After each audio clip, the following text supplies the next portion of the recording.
Olá pessoal, sejam muito bem-vindos. O meu nome é Lara e eu falo em nome da equipe Skylife. Bom, e hoje nós temos o prazer de receber na nossa sede o diretor do Lar São Francisco de Assis, o senhor Hélio Paiva. Então, nós hoje faremos um bate-papo com ele vai contar um pouco sobre os desafios de gestão de uma clínica de repouso e também, na visão do nosso convidado, quais seriam os diferenciais competitivos para esse mercado que nos últimos 5 anos cresceu 12,5%. Bom, senhor Hélio, primeiramente eu gostaria de agradecer por ter aceitado o nosso convite. Eu queria começar perguntando um pouco sobre a sua carreira, né? Como o senhor se tornou o diretor do Lar São Francisco.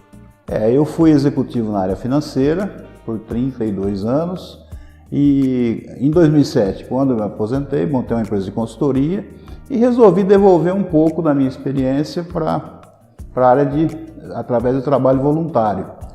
Nós nos juntamos em uma equipe grande com diversas competências e assumimos o Lar São Francisco, que estava assim numa situação muito delicada e conseguimos fazer uma recuperação. Estamos lá, estamos indo para o 9º ano de gestão dessa equipe, trocamos alguns diretores, mas a gente tem conseguido fazer um bom trabalho. Bom, e quantos idosos são atendidos hoje no Lar São Francisco e quais são os recursos oferecidos?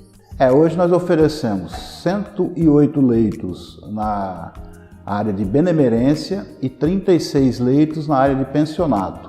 É um regime particular.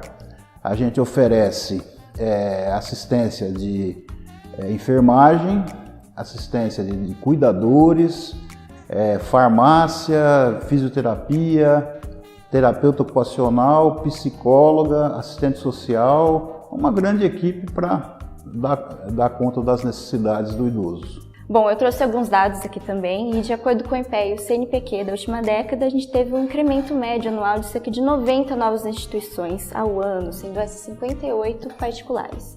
Então eu queria saber um pouco da sua opinião sobre esse crescimento, principalmente para as particulares no caso. É que o país vem passando por um processo de envelhecimento. Então nós temos a população chegando, são várias variáveis. A população envelhecendo, nós temos muitos solteiros, pessoas solteiras, pessoas divorciadas, famílias menores onde os filhos não conseguem cuidar dos pais. Então a tendência, na minha visão, é você ter uma demanda crescente desse mercado. Já visto a quantidade de instituições que vão surgindo. Não existe um crescimento de instituição sem haver uma demanda compatível, né? Então, é um mercado em franca expansão e deve aumentar muito mais. Ele é limitado pelo poder aquisitivo. Então, devem acontecer vários modelos de clínicas, umas mais luxuosas, outras menos, e vai acabar tendo um equilíbrio com a filantropia. Bom, e como o senhor avalia esse crescimento, né? O que você acredita ser um diferencial para uma instituição filantrópica ou particular? O diferencial é o respeito ao idoso. Num viés, o respeito às leis são muito rigorosas, o idoso é protegido pela lei do idoso, pelo estatuto do idoso, nós temos fiscalização de Anvisa, vigilância sanitária, Conselho Regional de Farmácia, Conselho Regional de Nutrição, todos os conselhos regionais. Esse é um primeiro viés. Então, a instituição tem que estar muito bem estruturada para atender todo o aspecto legal. No segundo ponto, o grande diferencial em todas as áreas, não só do idoso, é o atendimento. Porque montar um quarto, botar uma cama, uma cozinha, uma estrutura é fácil. Agora, o atendimento às necessidades do idoso é o segundo maior, é um cuidado, é um dos maiores cuidados que deve se ter. Porque você tem uma expectativa do próprio idoso, você tem uma expectativa da família, né? Então você tem que estar oferecendo um carinho que o idoso deixou de ter. Quando o idoso é institucionalizado, é a última opção dele, porque o ideal seria que ele convivesse com uma família. Então, quando ele é institucionalizado, a instituição tem que ser o substituto da família do idoso. Então, esse é uma grande questão. Então, as duas maiores questões que eu vejo é a questão de atendimento aos requisitos legais e a segunda é o carinho com que esse idoso vai ser tratado. Então, seleção de pessoal, áreas de convivência, áreas de lazer, movimentação. É um substituto do lar que o idoso deixou de ter. Para dar suporte a todas a esses diferenciais, você tem que estabelecer controles, você tem que estabelecer processos muito bem definidos. Então, a organização tem que primar por todos os aspectos, desde os processos profissionais contratados, programas de controle e esse carinho, essa intenção, esse valor. Tudo que vai se colocar em termos de processo, em termos de recursos, tem que se fazer a seguinte pergunta: vai ser bom para o idoso? Bom, em tempos de crise como esse, eu queria saber como você vê o mercado, né? Quais seriam ações básicas para poder passar por essa fase? É possível um crescimento mesmo em tempos como esses? Olha, o planejamento de uma estrutura de atendimento ao idoso deve levar em conta os custos desse atendimento e a margem que você vai obter em relação às receitas, o que você pode oferecer ou o que você pode cobrar. E você tem que controlar rigorosamente os custos. Quando você tem tempos de crise, esse controle, esse trabalho em você agregar valor para poder obter mais receitas e o controle rigoroso dos custos fica mais crítico. Porque senão a diferença, a ineficiência vai sair da margem que você tem. Então, se você não cuidar bem do que você oferece para poder praticar um preço compatível e não cuidar bem dos seus processos, eliminar desperdício, ter um custo justo, quem vai sofrer?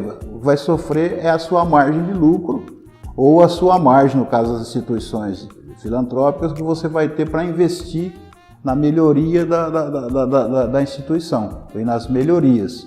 Então você pode, se não cuidar desses dois aspectos principais, você pode criar um círculo vicioso, você começa a afundar a instituição. Então cuidar, controlar esses dois aspectos. O que eu estou oferecendo para poder cobrar e quais são os meus custos, e os custos são voltados para o objetivo final, que é o idoso? Então essa é a grande pergunta que a gente tem que colocar sempre, né? Na gestão. Essa aí é uma preocupação que deve ser estar sempre presente. E no tempo de crise, para poder atravessar, isso tem que ser, assim, torna-se um fator crítico de sucesso. Então é um aspecto que a gente verifica muito no Lar São Francisco, sempre trabalha, controle, a que tipo de valor está agregado àquele custo.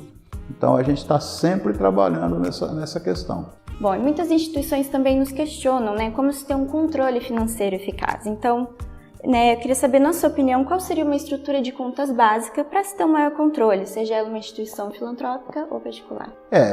Pensando na eficiência, a gente tem que trabalhar assim: o custo do controle não pode ser maior do que o resultado que esse controle vai dar.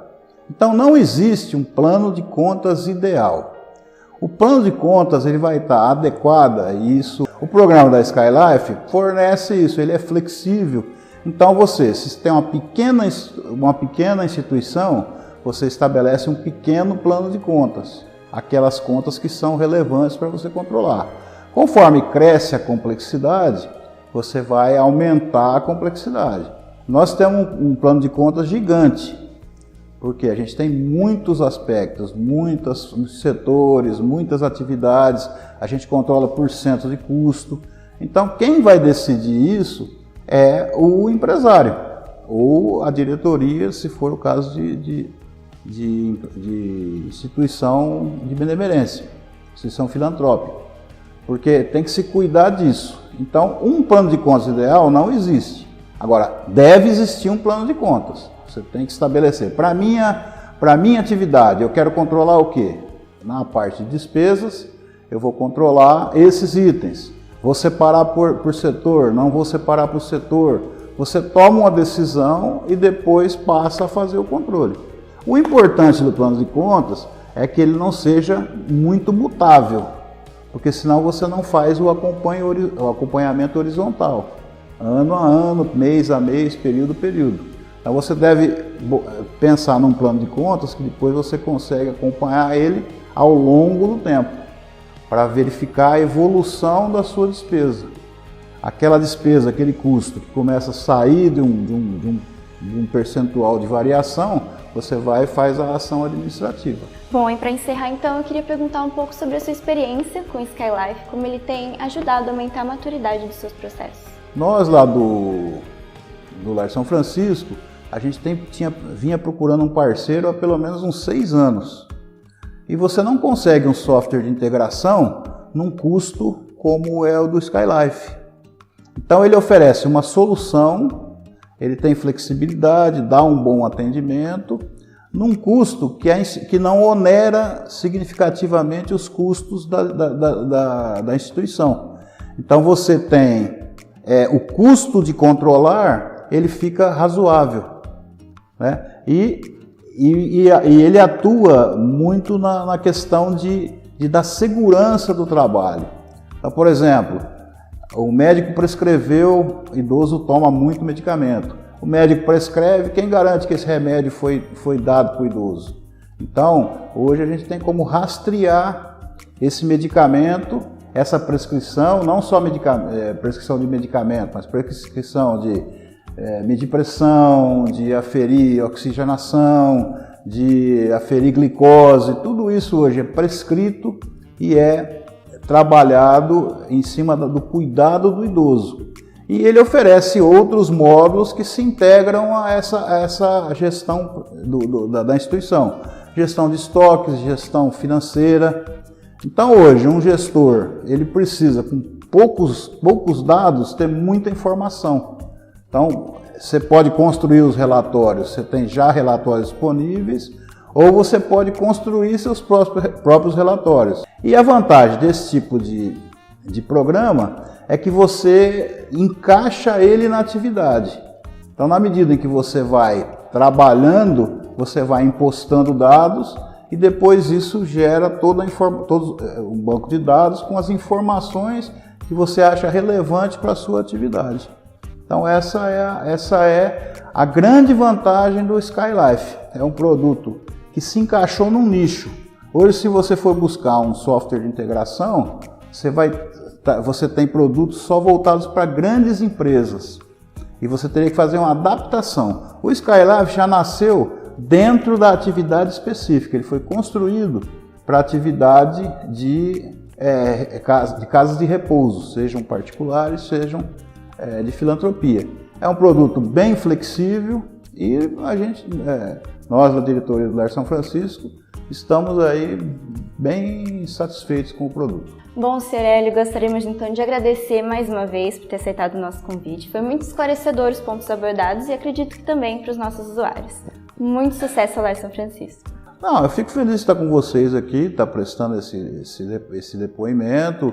Convido a todo mundo a fazer doação para o Lar São Francisco. A gente vive de doação, a gente todo mês tem que fechar uma conta, né? Então a gente trabalha com bastante esforço, mas é uma coisa que fazer o bem faz bem.